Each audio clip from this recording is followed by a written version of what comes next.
Hi friends, welcome to the Kovai Emmy world. இப்போ நம்ம ஸ்டைலில் எப்படி இந்த ghee rice and chicken kurma எப்படி பண்ணலான்னு பார்க்கலாமா? வாங்க டிஷ்க்கு போகலாம். நான் 1/2 kg சிக்கன் எடுத்திருக்கேன். அதுக்கு தேவையானது ஒரு ஜாரில் இஞ்சி, சின்ன வெங்காயம், அப்புறம் தக்காளி. இது வந்து தனித்தனியாக நம்ம அரைச்சிக்கலாம். இப்போ வந்து சின்ன வெங்காயம், இஞ்சி, பூண்டு மட்டும் தனியாக அரைச்சிக்கலாம்.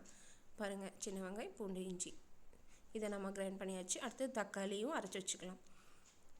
இப்போ குக்கர் எடுத்துக்கோங்க. நான் குக்கரில் தான் செய்ய போகிறேன். அதில் ஆயில் ஊற்றிட்டு வெங்காயம் ஒரு பெருசாக இருந்தால் 1, சிறுசாக இருந்தால் 2, அதுக்கு கொத்தமல்லி தழை 2, 3 பச்சை மிளகா காற்றுக்கு ஏற்ற மாதிரி நீங்கள் யூஸ் பண்ணிக்கலாம். நல்லா வணக்கிக்கிங்க. வணக்கினதுக்கப்புறம் நம்ம உருளைக்கிழங்கு உங்களுக்கு தேவையானது, நான் இப்போ எடுத்துருக்கிறது 3 உருளைக்கிழங்கு. ஏன்னா உருளைக்கிழங்கு பிடிக்காதவங்க யாராவது இருக்காங்களா?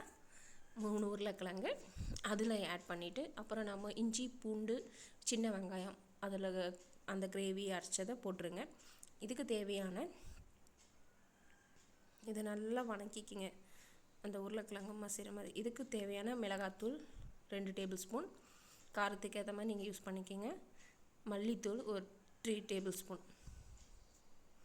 இதை நல்லா வணக்கிக்கிங்க. இதுக்கு மற்ற பொடியெலாம் யூஸ் பண்ணக்கூடாது. கறி மசாலா பொடின்னு சொல்லி சக்தியில் அதில் வந்து ஒரு 2 டேபிள் ஸ்பூன் போட்டிருக்கேன். மற்ற எந்த பொடியும் ஆட் பண்ணல. இது நல்லா பச்சை வாசனை போனதுக்கப்புறம் நல்லா வணக்கி விட்டுருங்க. வணக்கனதும் அந்த மேலே எண்ணெய் வர வரைக்கும் நல்லா வணக்குங்க. வணக்கினதுக்கப்புறம் நம்ம வாஷ் பண்ணி வச்சுருக்கோம்ல சிக்கன், அதை போட்டுருங்க. கீ ரைஸு எல்லா குழந்தைகளுக்கும் பிடிக்கும். அதுக்கு காம்பினேட்டாக இந்த சிக்கன் குருமா, மட்டன் குருமா செமையாக இருக்கும். இன்றைக்கி நான் சிக்கன் குருமாவில் செஞ்சுருக்கேன். இன்னொரு டிஷ்ஷில் நான் மட்டன் குருமாவில் ட்ரை பண்ணி உங்களுக்கு காட்டுறேன். இப்போ சிக்கன் போட்டுட்டு நல்லா வந்து மிக்ஸ் ஆகிற மாதிரி பண்ணிவிட்டு கொஞ்ச நேரம் விட்டுருங்க. நல்லா இதாகிடுச்சுங்களா? இதுக்கு தேவையான தண்ணி ஆட் பண்ணிவிட்டு குக்கரில் விசில் விட்டுருங்க. அடுத்தது கீ ரைஸ் எப்படி செய்யலான்னு பார்க்கலாம்.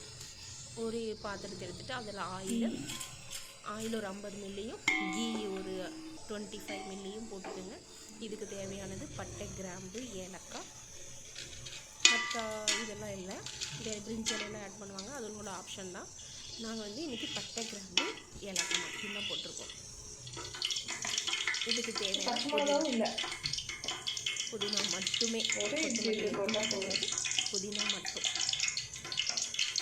சில பேர் எண்ணெய், நெய், பட்டை, கிராம்பு, ஏலக்காய், புதினா மட்டும். நல்ல பட்டை புதினா தமிழ் அரிசி போட்டுருவாங்க. அரிசியில் தண்ணி போட்டு தண்ணியில் தான் அரிசி ரொம்ப வணங்கக்கூடாது. அப்படியே நம்ம தண்ணி ஆட் பண்ணிக்கலாம்.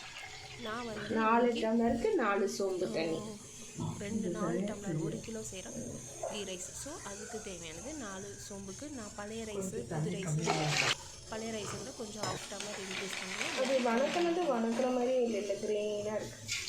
அதுக்கு தேவையான உப்பு ஆட் பண்ணிவிட்டு இது கொதிக்கும்போது